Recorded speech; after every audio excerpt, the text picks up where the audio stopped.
Olá, meus caros, sejam bem-vindos ao Saber Direito Responde. Meu nome é Bernardo Brandão Costa, sou advogado e professor. As minhas áreas são Direito do Consumidor, Direito Constitucional e Direito Eleitoral. Se vocês tiverem alguma dúvida, por favor, encaminhe uma mensagem para saberdireito@stf.jus.br. Você pode também assistir no YouTube, youtube.com/Saber Direito Responde. Nós temos os outros programas, Saber Direito Debate e Saber Direito Aula. Muito bem, nós vamos agora corrigir ou responder melhor, né, as perguntas dos internautas. Então vamos a elas. Então, professor Bernardo Brandão, quantos tipos de vulnerabilidade nós temos? Muito obrigado, Jackson Lins, Amparo São Paulo. Cara Jackson, obrigado pela pergunta. Nós temos a vulnerabilidade técnica, a vulnerabilidade fática, social ou econômica, aquela que diz respeito à desproporção econômica entre consumidor e fornecedor, a técnica, que leva em consideração que o consumidor não tem conhecimentos técnicos sobre determinadas questões, como o exemplo que foi dado em sala de aula, da eletricidade, ou então em relação a obras, ou então em relação à manutenção de um veículo, por exemplo. E temos a vulnerabilidade psicológica, né, ressaltada inclusive pela professora Cláudia Lima Marques, que é a vulnerabilidade em que o indivíduo não está em condições, o consumidor não está em condições de efetivamente responder, né, àquela demanda. Ele fica vulnerável perante o fornecedor porque não está em condições de combater aquela oferta com o mesmo nível, a mesma força com que o fornecedor a impõe. Então a hipótese aqui seria de vulnerabilidade psicológica. Você está numa condição psicológica inferior ao fornecedor e o fornecedor se aproveita dessa condição para poder impingir ao consumidor os seus produtos, os seus serviços. Tá bom? Vamos à próxima aqui. Professor Bernardo Brandão, quanto à garantia de um produto, quando a garantia de um produto acaba, ainda assim o fornecedor pode ser responsabilizado? Obrigada, Ana Lúcia Leite, Viçosa, Minas Gerais. Veja, Ana, mesmo que a garantia de um produto, a garantia contratual, né, de um produto ou serviço se encerre, ainda assim é possível acionar o fornecedor. Quer dizer, a garantia contratual, normalmente ela funciona, pelo menos mentalmente, no conhecimento da população em geral, como um limite. A população em geral acredita que, terminada a garantia contratual, não há mais responsabilidade do fornecedor. Isso é quase que uma verdade real no âmbito da população. Mas isso não é verdade. Ainda que a garantia contratual se encerre, ainda que não haja mais possibilidade de contratualmente, né, com base na promessa do fornecedor de resolver vícios e defeitos nos produtos e serviços, ainda que se encerre essa garantia, terminado esse prazo, o consumidor, com base na lei, no Código de Defesa do Consumidor, pode sim, observados os prazos decadenciais e prescricionais, questionar eventual vício, questionar eventual fato. Então, mesmo que a garantia contratual, que é a que eu acho que você se refere na pergunta, que ela se encerre, efetivamente você pode questionar, né, após esse prazo, eventual vício, eventual defeito. Tá bom, Ana? Vamos à próxima. Professor Bernardo, o Código de Defesa do Consumidor pode ser aplicado às relações locatícias? Veja, boa pergunta. A Raíssa Morim, de Paracatu, Minas Gerais. Raíssa, é possível sim aplicar, mas veja, relações locatícias, eu posso ter locações de imóveis e locações de bens móveis. Se você estiver se referindo à locação de imóveis, é possível a aplicação do CDC, tá? Porque não há qualquer tipo de exceção, né, de norma regulamentando as locações de imóveis. Então, cai na regra geral aqui que seria o CDC. Entretanto, é necessário frisar que, com relação à locação de bens imóveis, há uma lei especial disciplinando a matéria, que é a Lei 8.245/91, que é a Lei de Locações. Então, quando se tratar de locação de bens imóveis, efetivamente o Código de Defesa do Consumidor não se aplica, porque tem lei específica a ser aplicada na hipótese. Mas em locações de bens móveis, né, o aluguel de um carro, né, o aluguel de uma moto, por exemplo, se aplica sim o CDC. Tá? Uma pergunta bem oportuna, bem interessante, e a resposta é essa, Raíssa. Muito obrigado. Vamos lá. Professor, tenho o seguinte questionamento: o que é defeito, o que é vício e qual a diferença entre eles? Obrigado, Jaqueline Chagas, Maragogi, Alagoas. Veja bem, Jaqueline, eu acho que a sua dúvida é a dúvida de muitas pessoas, né? Na verdade, a gente escuta falar de vício, de defeito, mas é difícil descobrir qual é o conceito de um e o conceito de outro. E, às vezes, através da leitura de livros, ainda assim fica difícil vislumbrar qual é a efetiva diferença entre eles. O que eu posso dizer para você é que o vício é uma falha na qualidade, uma falha na quantidade de um produto ou de um serviço. E o defeito seria um produto ou um serviço que não traz, ou não trazem, se eu utilizar os dois, a segurança que o consumidor deles poderia esperar. Então, o exemplo que eu posso dar, e foi até um exemplo dado em sala de aula, posso dar até um diferente, mas, enfim, esse é bem elucidativo. Se a minha televisão tem um problema de sintonia, né, trata-se de um vício de qualidade. Se eu compro um produto em uma loja e o produto na sua embalagem informa que o produto dentro da embalagem tem 1 quilo e quando eu vou pesar em casa, esse produto na verdade não tem 1 quilo, tem 900 gramas, então nós estamos aqui diante de um vício de quantidade, né? Mas nada que afete a segurança do consumidor.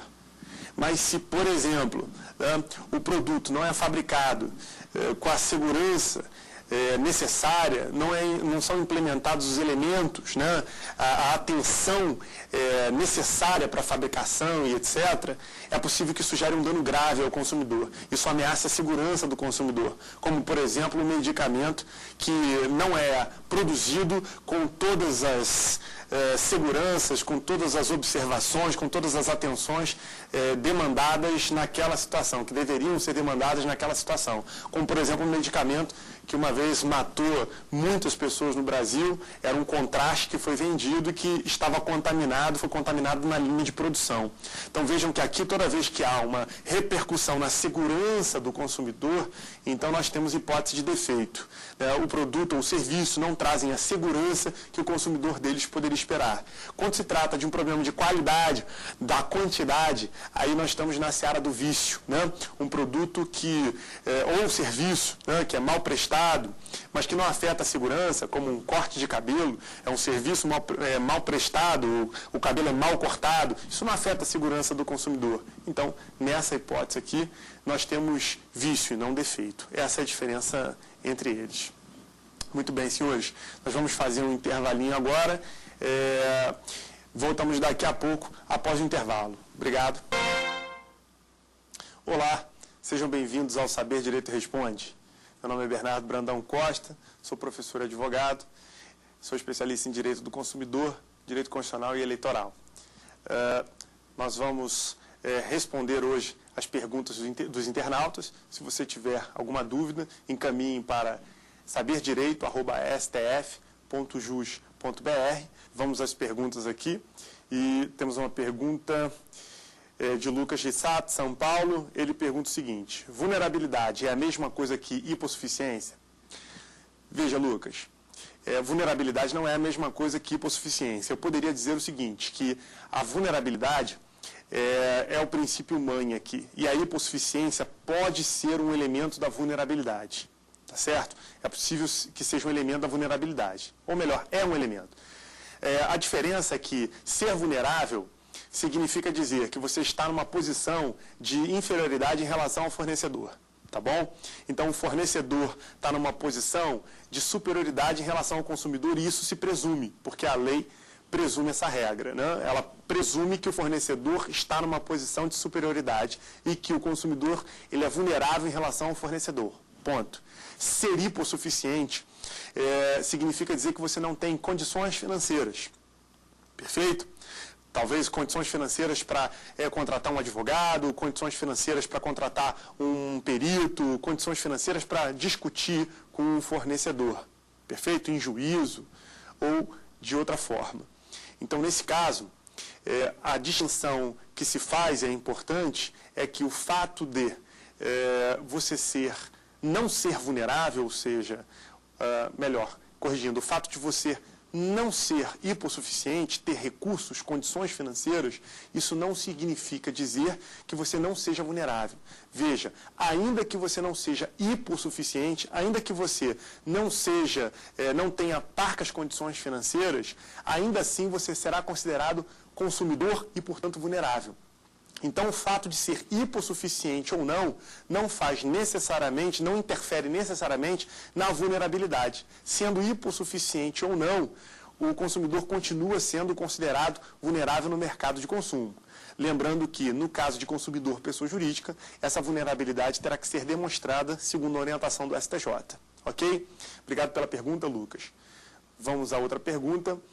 Professor Bernardo, o que é vício redibitório? Luiz Marcos Rodrigues Guará, Distrito Federal. Luiz, interessante a pergunta, porque muitas vezes a gente escuta vício redibitório, as pessoas falando, não, porque o vício redibitório, eu então, quando era acadêmico de Direito, na faculdade, escutava a palavra vício redibitório e ficava me perguntando o que será esse tal de vício redibitório. Na verdade, vício redibitório é um vício oculto. Ou seja, é um vício no produto ou no serviço, mas que não se apresenta de pronto, ele está oculto. Vamos dar um exemplo de vício redibitório. Você compra um fogão, por exemplo, né? E esse fogão, ele tem um problema em um dos dutos que liga até o fogareiro. Então, um dos dutos não libera a quantidade de gás necessária para que o fogo se mantenha aceso, então o fogo apaga, ok? Então, eu tenho um vício aqui, ou então posso colocar até uma coisa menos perigosa. Vamos imaginar um botão do fogão que se esfacela na sua mão. Quer dizer, de repente você gira a primeira, gira a segunda, gira a terceira, o botão do fogão está perfeito, está em perfeito estado. Mas há um vício oculto ali. Depois de algumas giradas, umas 20 giradas, o botão se esfacela na sua mão. Quer dizer, o vício estava oculto. Não era possível enxergar o vício. Você só enxergou no momento que ele se tornou um vício evidente, quando ele apareceu para você. Isso acontece muito nos veículos, por exemplo, que são comprados, onde o vício aparece de repente e você nem imagina, você não visualiza o vício está oculto. Isso se chama vício redibitório. Ok? Muito bem. Vamos à próxima. Olá, professor Bernardo. O rol de publicidade abusiva e enganosa é exaustivo? Vanderlei Cabral, de Arara, São Paulo. Vanderlei, eu cheguei a mencionar na sala de aula, mas eu repito com o maior prazer, esse rol de publicidade abusiva e enganosa não é exaustivo. O Código de Defesa do Consumidor, apenas para ilustrar, para nos mostrar como funciona, ele deu o conceito de publicidade enganosa, perfeito? E também deu o conceito de publicidade abusiva. E aí enumerou ali as hipóteses apenas a fim de ilustrar realmente. Então, nós temos aqui que esses rolos não são exaustivos, tá? São rolos exemplificativos. Tudo bem? Então, senhores, nós terminamos com as perguntas desse bloco. Daqui a pouco a gente volta. Muito bem, estamos de volta. Vamos fazer a leitura das próximas perguntas. Olá, professor Bernardo. Em que casos faço jus à devolução em dobro do que paguei e não era devido? Atenciosamente, Ciro Tomazetti, Canoinhas, Santa Catarina. Ciro, a ideia aqui, ventilada na pergunta, da devolução em dobro do artigo 42 do Código de Defesa do Consumidor, não é isso? Muito bem. O que diz o Código de Defesa do Consumidor? O Código de Defesa do Consumidor estabelece que quando se faz pagamentos indevidos, quando o consumidor é obrigado a pagar alguma coisa e ele paga indevidamente, ele paga, mas não era devido, nessa hipótese, o consumidor tem direito a ser restituído em dobro daquilo que pagou, salvo se houver um engano justificável. Então, como seria uma situação concreta, que pudesse ilustrar essa hipótese que eu acabei de ventilar aqui? Seria o seguinte: imagina que você pagou a mensalidade da sua faculdade esse mês, e não sei por que motivo, não sabemos por que motivo, a faculdade não computou esse pagamento e você teve que ir à faculdade fazer uma prova, mas está sendo exigido de você um novo pagamento ou o pagamento, fez que a faculdade não computou, e você se vê obrigado a fazer esse pagamento sob pena de perder uma prova que você vai realizar na faculdade. Tá bom? Então vejam, você já efetuou o pagamento, você sabe que efetuou, o crédito foi feito, mas a faculdade, por algum motivo, não computou esse crédito. E aí você se vê obrigado a pagar novamente, né, para poder fazer jus, para poder ingressar melhor no ambiente da faculdade e se submeter a uma prova, né, que é a segunda chamada. É uma situação esdrúxula. Né? Se você perder, um abraço, você fica reprovado. E você tira o cheque do bolso e faz o pagamento. Esse pagamento, mais tarde, ele fica comprovado como pagamento indevido. Se esse pagamento era indevido, porque você já havia feito, né, o pagamento, já havia cumprido a obrigação, então, nesse caso especificamente, a faculdade fica obrigada a devolver a você o dobro. Ou seja, o que você pagou, só que dobrado. A não ser que a faculdade apresente um motivo que seja considerado pelo judiciário como um engano justificável. Não, realmente é um engano capaz de justificar, né, essa cobrança indevida. Aí, nesses casos, você não tem direito à restituição, ao pagamento, à devolução em dobro. Tudo bem? Então, aqui no caso específico, a devolução em dobro, ela só se dá nas hipóteses de pagamento indevido, hein? Tudo bem? Se você pagou a fatura do cartão de crédito, a cobrança era de R$300, 200 eram devidos e 100 não eram devidos, então, 200 eram devidos, então não há que se falar em restituição em dobro. Só vai haver restituição em dobro do valor de R$100, que foi aquele valor que foi pago, mas não era devido. Tudo bem? A cobrança era de 300, mas só 200 eram devidos, os outros 100 não. Aí a ideia de devolução em dobro prevista no CDC, salvo se ficar comprovado engano justificável. Perfeito? Então tá aí a resposta, Ciro Tomazetti, Canoinhas, Santa Catarina. Um abraço aí para o pessoal. Professor Bernardo, o que significa repetição do indébito? Daniel Silva Júnior, Corumbá, Mato Grosso. Meu abraço aí para o pessoal de Corumbá, Mato Grosso. Já fui muito nessa terra, gosto muito de Corumbá.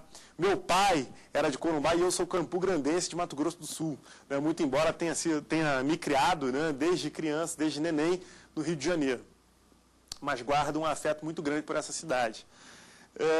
Bom, Daniel, é o seguinte, é boa a pergunta porque ela se junta aqui com a pergunta anterior. Né? O que é repetição do indébito? Porque lendo o artigo 42 do Código de Defesa do Consumidor, nós chegamos à conclusão, né, que não há conclusão. Como assim? Porque na leitura do artigo 42 ele vem falando da repetição do indébito. Mas o Código não explica o que seja, do que se trata essa repetição do indébito. Então a pergunta é oportuna, porque na resposta anterior eu não mencionei, eu respondi na forma que a pergunta foi formulada, da maneira que a pergunta foi formulada. Repetição do indébito é exatamente isso que eu acabei de responder. É a devolução do que foi pago indevidamente. Repetição, na verdade, do indébito significa petição, vem de petire do latim, que significa pedir. Quando você coloca o prefixo repedir, significa dizer que você está pedindo de volta. Débito é aquilo que você deve. Indébito, esse prefixo de negação in, é aquilo que você não deve. Então, repetição do indébito significa que você está pedindo de volta aquilo que foi pago e não era devido, ou seja, aquilo que foi pago indevidamente.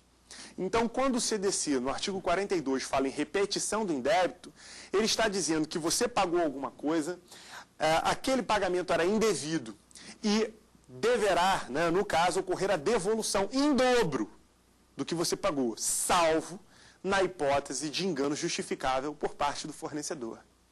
A última pergunta e derradeira, professor, que proteções, né, o Código de Defesa do Consumidor outorga aos hipossuficientes? É o Igor Okamoto, de Brotas, São Paulo. Agradeço a sua atenção, eu que agradeço a sua participação, Igor.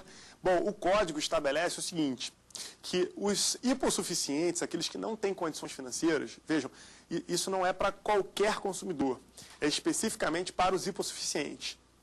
O Código estabelece, da mesma forma que a Constituição da República estabelece, que o hipossuficiente vai ter uma proteção especial do Estado, no seguinte sentido. O Código estabelece que o hipossuficiente terá uma proteção especial do Estado, no seguinte sentido. O hipossuficiente não tem recursos financeiros, então ele é mais que vulnerável, ok? Ele não tem a menor condição financeira, muito menos de litigar em juízo. Então, o Estado dará assistência jurídica integral e gratuita. Isso significa dizer que o Estado não só prestará assessoria jurídica, como também patrocinará eventual processo judicial intentado, né, pelo hipossuficiente. Além disso, estabelece o Código que o Estado fornecerá a esse consumidor uma assistência sob o aspecto técnico, né, no seguinte sentido: perito técnico, né, um assistente técnico, toda a estrutura necessária a fim de proteger o direito desse hipossuficiente. Ou seja, na forma do que estabelece a Constituição, o Código vai na mesma linha, né, e diz que o hipossuficiente terá assistência jurídica integral e gratuita, e além disso, o Código ainda vai mais além. Diz que também será dado suporte sob aspecto técnico, administrativo, entre outros, né, de forma a fazer com que esse hipossuficiente possa, né, brigar em igualdade de condições, levando em consideração que ele é mais do que vulnerável, além da vulnerabilidade que já se presume em relação a ele, ele também não tem condições financeiras, ou seja, está realmente numa posição extremamente difícil. E o Estado tem que tomar partido desse indivíduo no sentido de dar a ele suporte para que ele possa brigar, né, discutir com igualdade de armas. Então, agradeço a pergunta, Igor, agradeço a atenção. Senhores, chegamos ao fim aqui das perguntas. Do Saber Direito Responde. Eu agradeço muitíssimo a atenção de vocês. Perguntas novas perguntas podem ser enviadas, saberdireito@stf.jus.br. Um grande abraço, que Deus esteja com vocês.